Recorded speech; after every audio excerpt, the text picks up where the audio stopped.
Hi everyone, thank you for joining me today. Welcome. My name is Tanner Durr. I'm a health educator with Michigan State University Extension, and today we're going to go through our Mindfulness for Better Living series. We're going to talk about brief practices in mindfulness. So I like to bring this disclaimer with me before all of our programs through MSU Extension. MSU Extension is an affirmative action, equal opportunity employer. Our programs are open to everyone without regard to race, color, national origin, sex, gender identity, religion, age, height, weight, disability, political beliefs, sexual orientation, marital status, family status, or veteran status. If you want to come to any of our programs, they're open to everyone. And if you have an accommodation request, we will do our best to accommodate.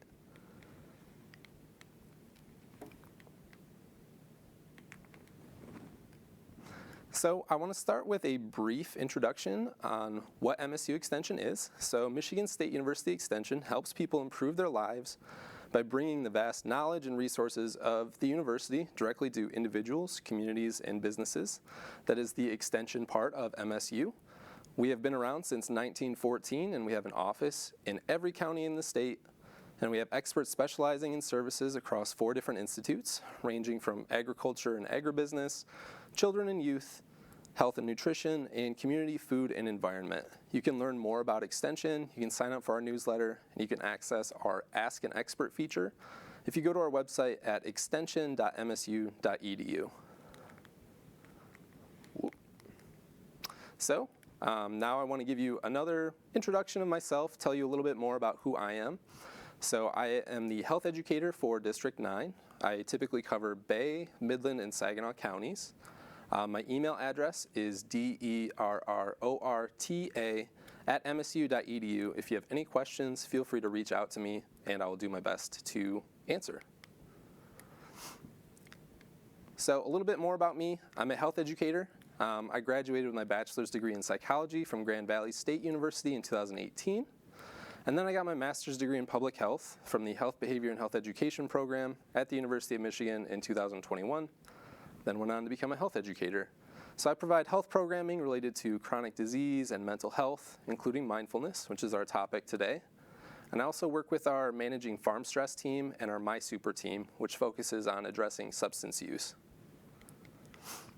So our objectives for this brief practices in mindfulness presentation today is we're going to establish an understanding of mindfulness. So we'll go over some basic tenets of mindfulness and some principles. And then throughout the presentation, we'll actually practice a few different types of mindfulness activities. And at the end, we'll wrap up by cultivating a personal practice. So we'll work on ways to develop an action plan and how to actually incorporate some of these mindfulness principles into your everyday life. So I want to start by asking you a brief question that you can reflect on. So what does mindfulness mean to you? So take this moment to just think about what do I know about mindfulness? What have I heard about mindfulness? Any connotations you might have with mindfulness? Mindfulness has become very popular in recent years, and for good reason. It's because we know that it actually works and has a lot of great benefits that we'll go over in this presentation. So to provide you with an answer to that question of what is mindfulness, one definition from Dr. Dan Siegel, who's a neuroscientist, is that mindfulness, in its most general sense, is waking up from a life on automatic and being sensitive to novelty in our everyday experiences. So this is a nice little sentence that kind of wraps up what mindfulness is and how you can apply it to your everyday life. Essentially, it's waking up from being on autopilot and just kind of going through the motions, where we're starting to become more intentional. We're coming back into our body. We're noticing ourselves in the present moment and all the sensations that come along with that. So John Kabat-Zinn says there's 4 basic principles of mindfulness. So building on our definition of mindfulness, mindfulness is paying attention. And what are we paying attention to? It turns out it doesn't actually matter. The most important thing is the paying of attention. So you'll notice throughout these mindfulness practices that paying of attention actually moves between different topics and different subjects. We're also doing mindfulness on purpose, and I like to say with purpose. So we're actually devoting our time and our attention directly to mindfulness. This is the one thing that we're focused on, even just for a couple of minutes. We're doing it in the present moment, in the here and now. It's easy for us sometimes in our thoughts to reminisce on the past and ruminate on thoughts and what could have gone differently, and also worry about the future. What could go wrong. We might start having worst case scenario thinking and catastrophizing. But really, all we ever are is in the present moment. That's where we always are. So if we can take a few moments just to return to the present moment and notice what's happening around us, we can see some really big benefits from that. And the fourth principle is practicing this with a non-judgmental attitude. So really being kind to ourselves and just noticing things for what they are. So not trying to label or blame or shame or anything like that.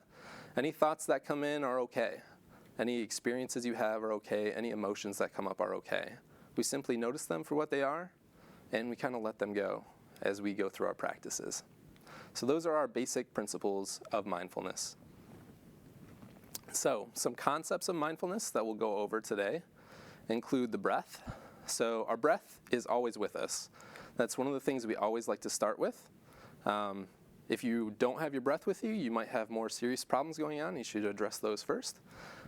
So we always have our breath. It's something we can always notice. We can notice, breathing in, maybe even holding that breath, and then letting it go. So there's a lot of different mindfulness breathing activities, and we'll go over a few today.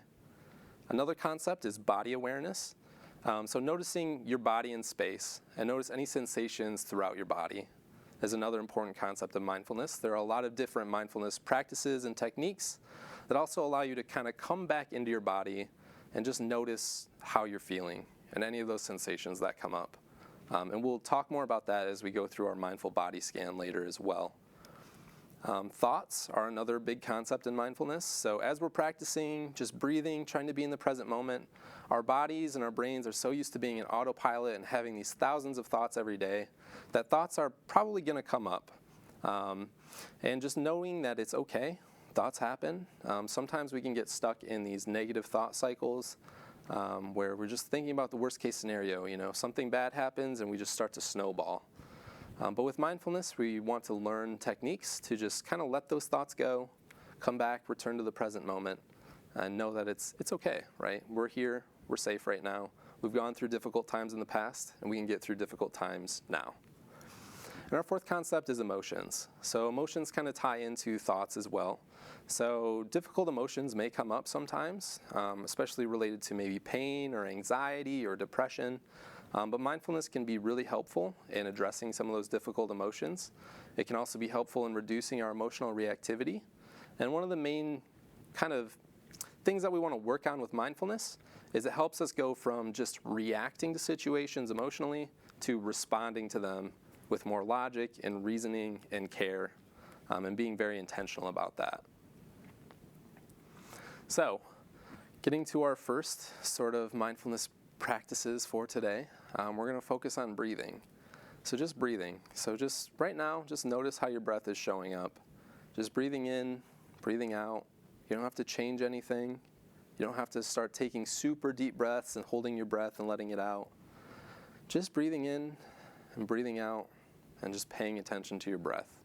Because that's always with you. That's a practice you can always return to at any time. So our first breathing exercise, our breathing practice for today, is called 4 square breathing. This is also referred to as box breathing sometimes. So maybe you've heard about this before. So there are essentially 4 steps that we go through that make a box. I like to draw it out with my finger as we go. So we're actually going to do increments of 4 seconds. If this is uncomfortable, you may do 3 seconds. You may go up to 5 seconds. One of the main things to keep in mind with mindfulness practices is finding something that feels right for you. Find something that feels comfortable, that feels relaxing, that you enjoy doing. That's one of the most important things. So if you find a different time increment helps, feel free to do that. But I'm going to walk us through a couple series of box breathing or 4 square breathing. So what we want to do is you want to inhale through your nose for 4 seconds. So I'm going to start at this bottom corner and I'll walk us through it. So inhale.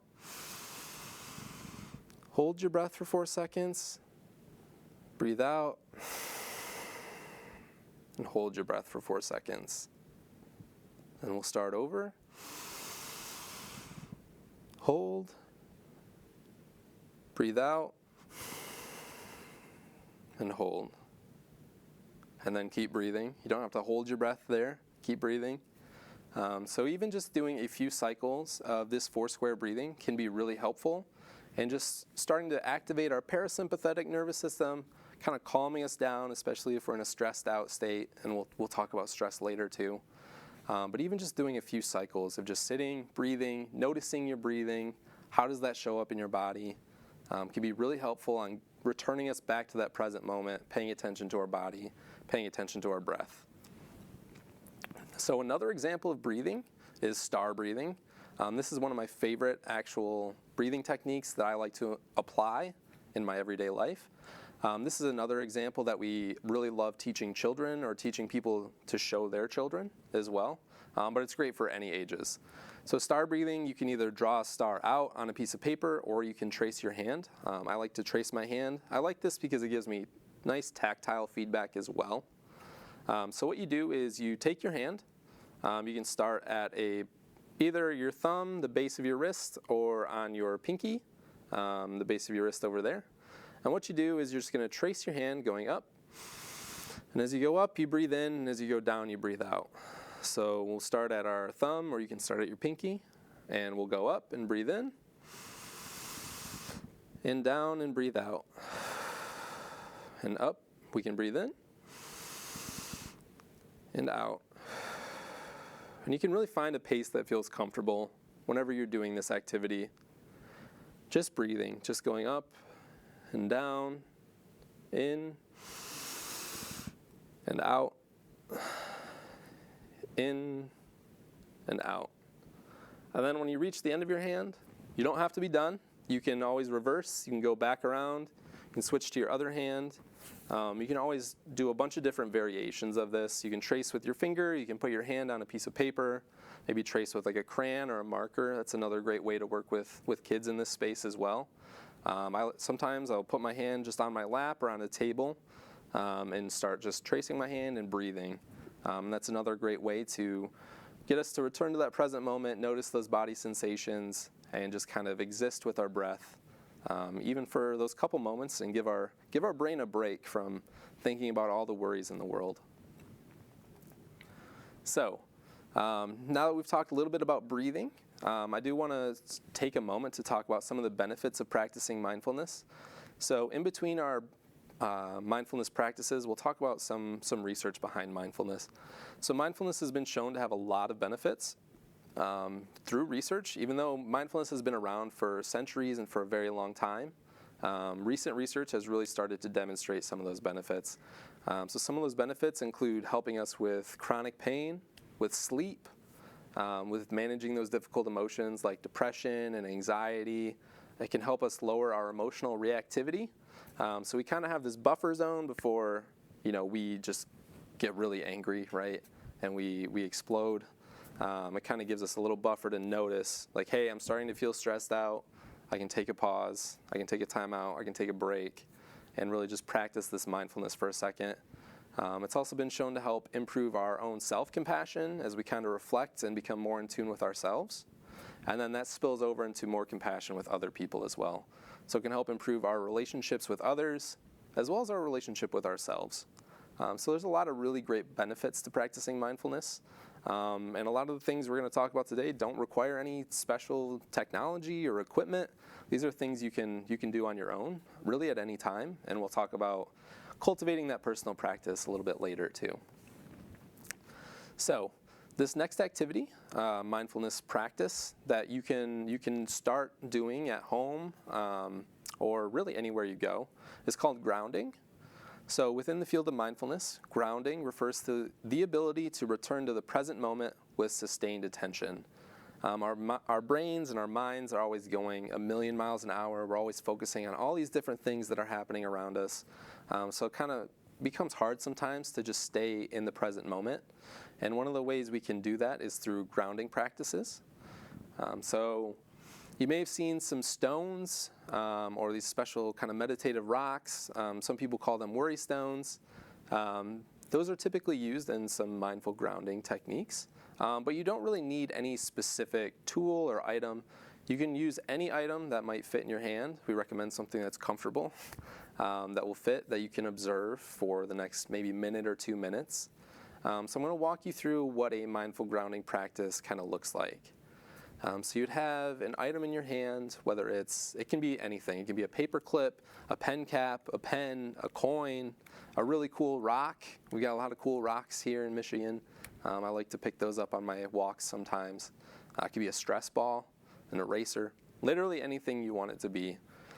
And you're going to take that in your hand, you're going to find a comfortable spot, you're going to sit down and you're just going to observe that item in your hand.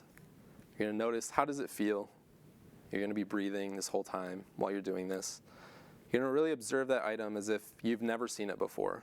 Maybe you're an alien from Mars, you just came here, and this item is just the most fascinating thing in the world. So you're going to look at it, you're going to feel the weight in your hand. Does it feel heavy? Does it feel light? Is it rough? Is it smooth? You can turn it around in your fingers. What are all the colors that you notice? What is the shape? Is there a smell? If you shake it, does it sound funny? You're just really taking these next couple of minutes to just observe the object and just pay attention to it. Feel it in your hands, and you're just breathing the whole time, focused on this object in the present moment. So that would be what a mindful grounding practice would look like. That's something you can always practice on your own. They can go on for as long as you would like, as long as you feel comfortable. They can be short, it can be a long 10, 20-minute activity. So mindful grounding is another great way to kind of return to that present moment, especially using our sense of touch and getting that tactile sensation. So next we're going to talk a little bit more about mindfulness and the human brain. So with the invention of all the great fancy brain scanning imaging and technology that's out there now, we know that mindfulness has a lot of benefits and changes brain structure through neuroplasticity. So neuroplasticity refers to the ability of the brain to actually change and create new connections, especially along the cortex. So mindfulness actually can increase blood flow to the prefrontal cortex, which is right behind our forehead, right here. And our prefrontal cortex is responsible for a lot of higher level reasoning and thinking and logic. It can help calm down the more emotional parts of our brain. And our prefrontal cortexes don't actually fully develop until around our mid-20s, if we're lucky. Hopefully mine is developed by now, but you never know. So mindfulness works to increase blood flow there and build all these new structures that can help us kind of regulate those emotions. So one thing that we also want to acknowledge with mindfulness is ways to quiet our mind. So that's another thing we can build on with mindfulness. So you want to know that your anxious mind can be calmed. So this might sound a little silly, but you can kind of talk to your brain. So if you're feeling a lot of anxiety about something or you're worried about something coming up, that's your brain kind of telling you, hey, we should pay attention to this. Like, this is something that's important. If it's something that's bothering you, you can kind of tell your brain, talk back to it and say, hey, thank you for letting me know. Like, I got it. You can go make a mental note. You can write it on a sticky pad, put a reminder in your phone. But you can actually talk to your anxious mind, figure out what are you anxious about, and be like, hey, we got it. Like, we don't have to keep worrying about it. We don't have to keep using these cognitive resources to have these anxious thoughts. Like, I got it. And then sometimes your brain might be like, okay, cool, that's all. I just want to make sure you knew.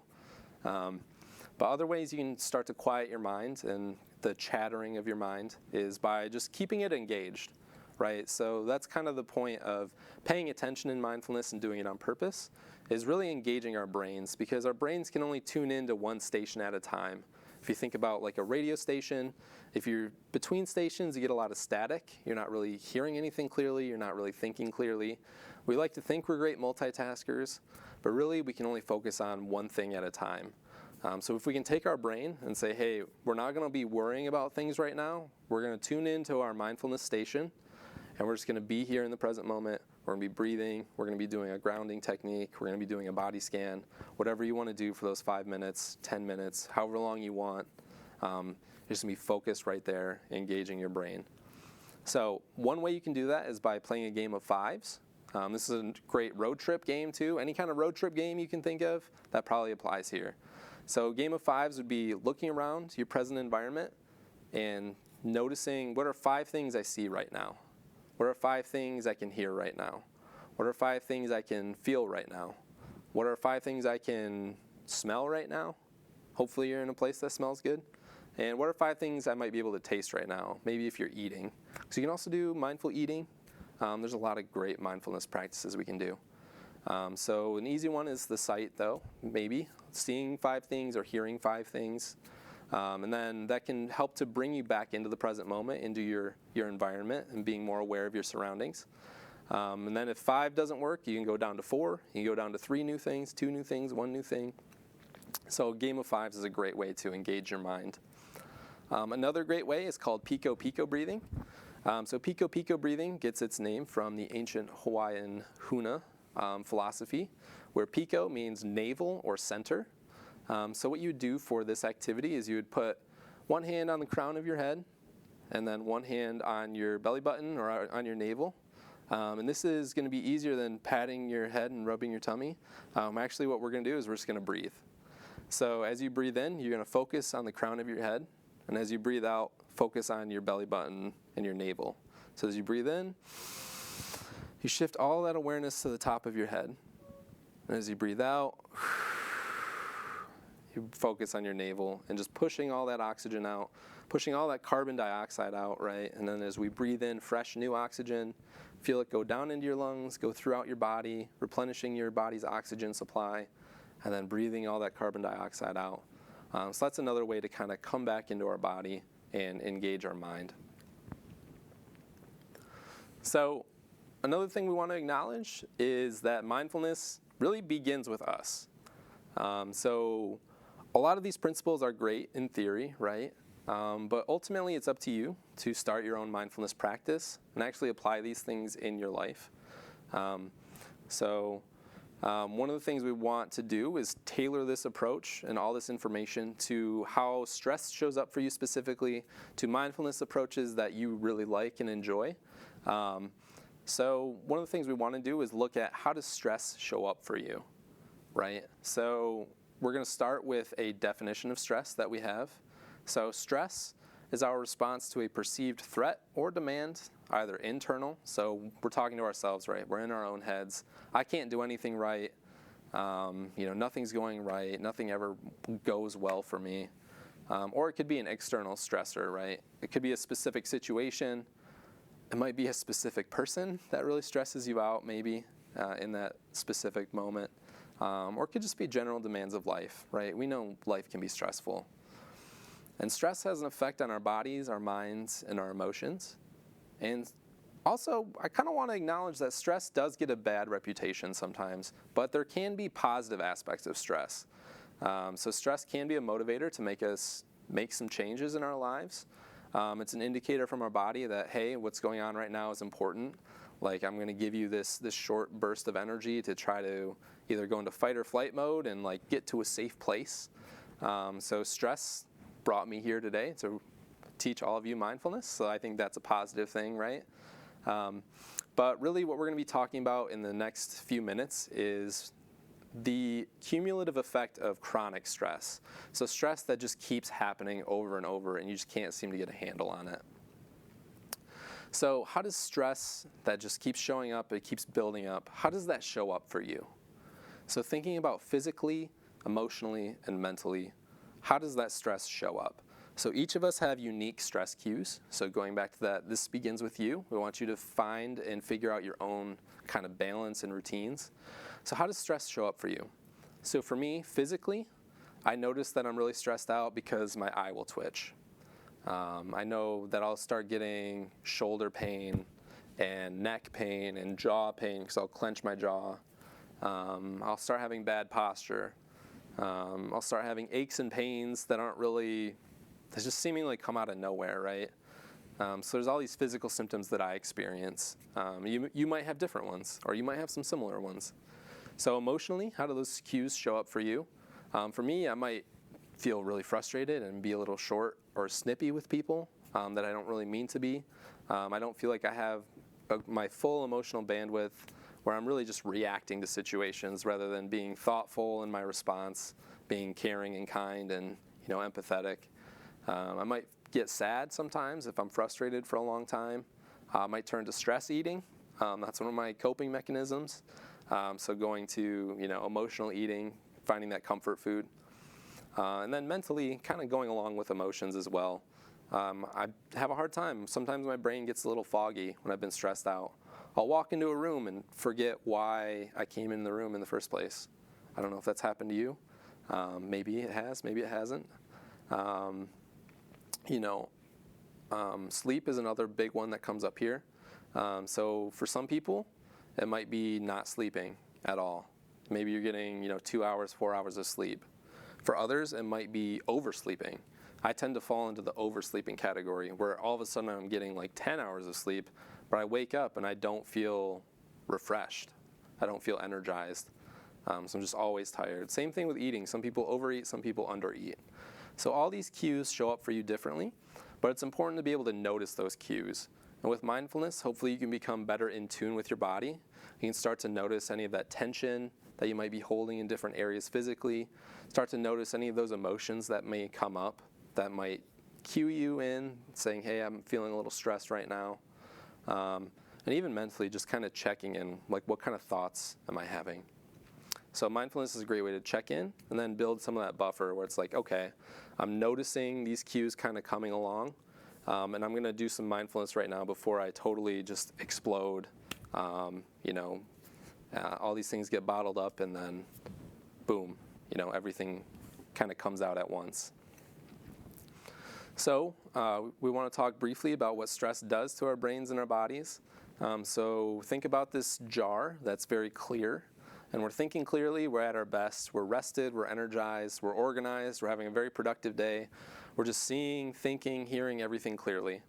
And then all of a sudden something happens that just shakes us up, right?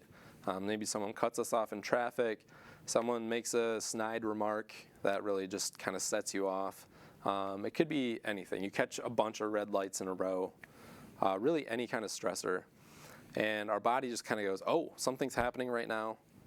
We might be in danger because our body is always trying to protect us. Our brain's overprotective of us sometimes. He goes, hey, we're going to need this hormone called cortisol. We're going to release that into the bloodstream, and it's going to give us this burst of energy so that we're able to respond to this threat in the environment. So we get shaken up. We have all this cortisol running through our body, for the next short period of time that just gives us this burst to respond to that threat or that perceived threat. Which is great if we're fighting a bear, but it's not that great if we're stuck in traffic, right? Because what that might lead us to do is be a little over-aggressive.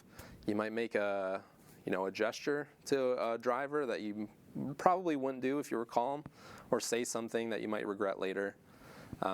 So if cortisol is continuously being released, if you don't come down from that point, where you can kind of relax yourself, say, hey, okay, I've got this flood of cortisol right now. If I just remain calm, if I do some breathing techniques, if I do some grounding, if I do some mindfulness, everything is going to settle back down, right? Cortisol will just flush itself out of the system. But if we stay in that hypervigilant, that hyperactive state, we feed into the cortisol. We start getting into worst case scenario thinking. We start getting into that vicious cycle of negative thinking of this is going to happen, and this is going to happen, and this is going to happen, and we constantly worry. The cortisol will just keep running through our body because our body thinks, hey, we're still under threat. So it'll just keep running and running and running through our system. And over time, it'll actually decrease our immune system functioning. So we're more likely to get sick, can increase blood pressure, increase blood sugar, and just have a lot of negative effects down the road. So it can really start to wear our bodies down. It's almost like if you're driving a car, it's almost like you're kind of redlining, like you're revving the engine too high all the time. And eventually, your gears are just going to grind together and just start to break your body down. And we don't want that, but we know that mindfulness can help kind of settle us back down, get us back into gear, and get going.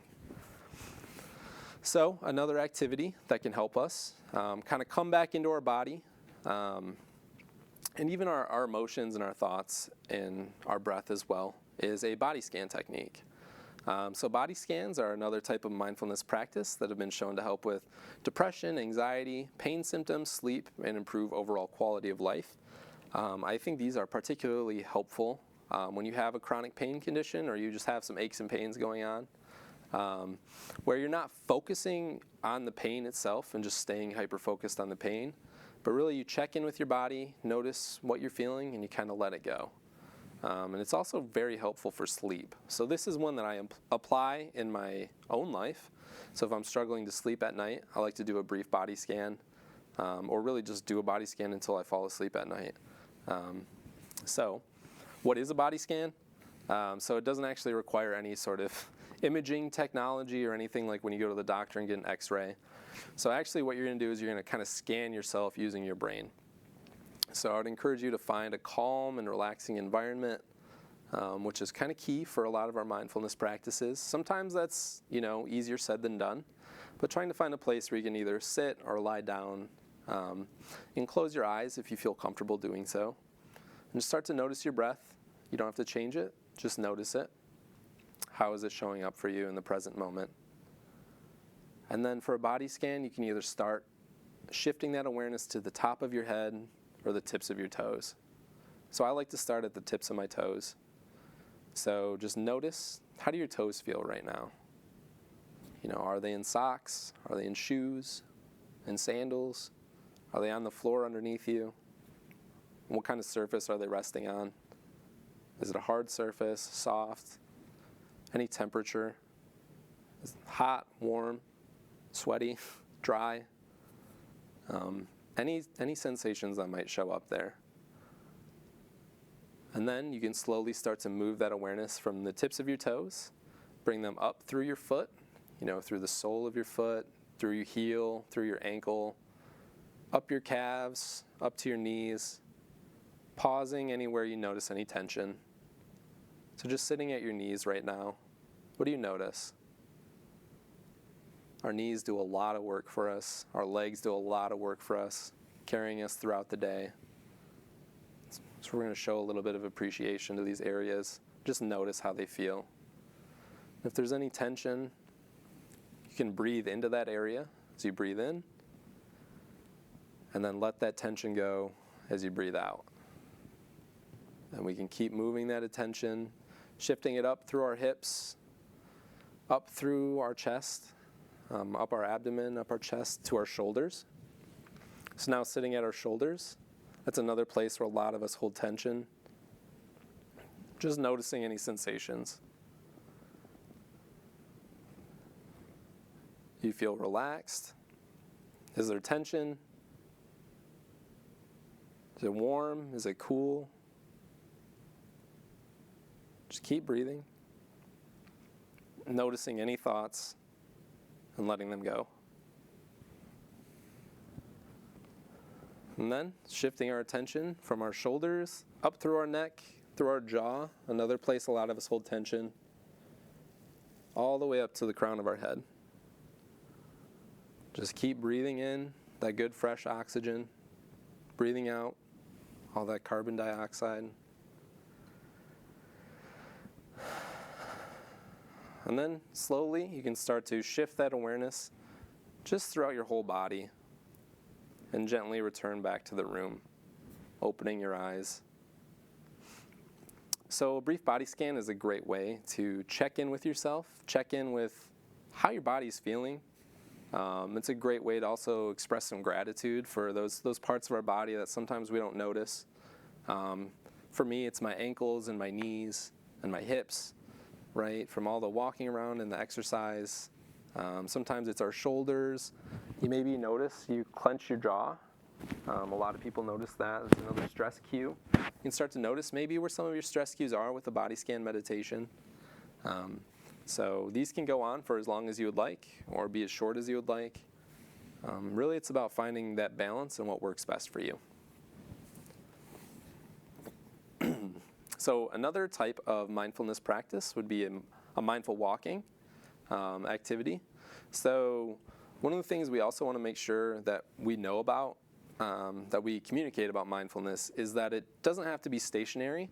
It's not all, sitting in a comfortable position.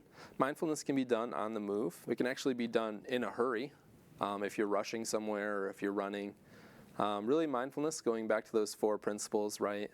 It's paying attention on purpose, in the present moment with a non-judgmental attitude. So you can do those things while walking. So mindful walking is another really great practice. And there's a nice reminder there that it's about the journey, not about that destination or really getting anywhere. So for mindful walking, a basic outdoor walking meditation might be just noticing your feet. How do your feet feel? How do your legs feel as you're moving around? How does the air feel as it goes, the wind against your skin, the sunshine, the shadows, the leaves? Just start noticing, as you move around. You can start adding words or phrases. So you don't have to do a marching tune, left, right, but you can start to label some of your steps. You can label them left, right, heel, toe, heel, toe. I'm someone that tends to walk on my tiptoes, so when I'm doing a mindful walking practice, I can actually notice, what part of my foot is actually striking the ground first. Am I walking heel, toe, heel, toe? Then start to bring in some of your senses, right? You can play that game of fives as you're walking around. Start noticing your environment, which is good for safety as well. So noticing any sounds you hear, any sensations that you feel, any smells that come up. Maybe you're walking through a nice garden. You can stop to smell the roses. It's a great mindful activity. Start to just notice, what do you see? You can start to shift towards body awareness. So how does your body show up? How is it feeling in this guided walking meditation? How is your posture? How are your legs? Does everything feel aligned? Is there any stress or tension? Similar to our body scan, you can start to apply that to a moving meditation. We can be appreciative. So start just kind of giving gratitude to your body, whatever that looks like for you. And then just being observational about any thoughts or emotions that might come up throughout your guided walk or your walking meditation. Because we know thoughts are ultimately going to show up and pop up for everyone. We have thousands of thoughts a day. It's really hard to stop that from happening, even for a couple of minutes. So just notice any thoughts that might come up, any emotions that might come up. You can notice them. You can put a pin in them for later. You can let them go. You can tell your brain, thanks for letting me know, I got it. And then just moving along throughout your day. And this mindful walking exercise or activity or practice, you can do that anywhere. You don't have to be outside on a perfect Zen walking trail. You can do it at the grocery store. You can do it in the hallway of your home or apartment complex. You can do it outside. Really anywhere you go, if you're on the move, you can practice mindfulness in that moment. So next, I want to talk about developing your own mindfulness foundation. So we've gone over a few different mindfulness practices and types of practices, but really, it's great to have that information, but ultimately, it would be awesome if you could know how to actually put that into work, into practice in your daily life, right? So here's some recommendations for how you should practice. So there's no one best or right way to do mindfulness. Really, it's up to you to find what works best for you, what you enjoy the most, what fits in your schedule, even what you enjoy doing with other people is another great tip as well. So one of our first recommendations is to explore different practices. So we've only gone over a few different types of mindfulness practices, ranging from breathing to grounding techniques, mindful walking, body scans, but there's so many different types of mindfulness practices out there. We encourage you to just do a search. You can do a search online. You can go to your local library. Just looking at all these different types of mindfulness practices that are out there. And then once you find some practices you want to try, you can identify those. Find a place. Maybe you want to set up a place in your home or your apartment or workplace, or maybe even in your car, where you want to start to apply some of these mindful practices. So find a place where you're like, okay, I can see myself doing this practice here. Find a time to practice. So it might even be while you're eating. There's mindful eating practices. We have a whole program on mindful eating. So maybe it's during breakfast or during lunch or having a snack where I'm just going to taste my food.